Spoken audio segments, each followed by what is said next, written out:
यो 13 वर्ष पुरानो बोलेरो जिपलाई ब्रान्ड न्यू गराउने पार्ट 2 है त। अनि पार्ट 2 मा चाहिँ हामीले यस्तो यस्तोको सामना गर्नुपर्छ भनेर मैले कहिले पनि सोचेको थिएँ। पार्ट 1 मा चाहिँ हामीले गाडीको बडी झारेको थियौँ नि त। पार्ट 2 मा चाहिँ अनि अहिले चाहिँ मैले चाहिँ यो फरेस्ट लास्ट कुहिएको थियो नि त। त्यो कुहिएको ठाउँमा नयाँ पाता हाल्न पर्ने हुन्छ हामीले चाहिँ। त्यही भएर पाता हाल्नको लागि काटेर फालेर अनि नयाँ पाता हालिदिन्छ। म यसमा चाहिँ होल्डिङ गर्न मात्रै बाँकी थियो है त।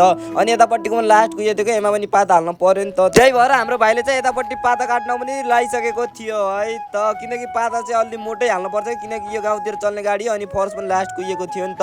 त्यही भएर यो चाहिँ 14 गजको पाता है त गाइज। अनि पाता हालेर पनि होल्डिङ गरिदिन सुरु गरिदिन्छु म चाहिँ। अनि यो बिम पनि लास्ट कुहिएको थियो यसले पनि होल्डिङ गरिदिन सुरु गरिदिन्छु। अनि मेरो गुरुजीले फेरि यतापट्टि सिसा फ्रेम गराउँदै हुनुहुन्थ्यो कि टक्क लागेर के गर्नु र।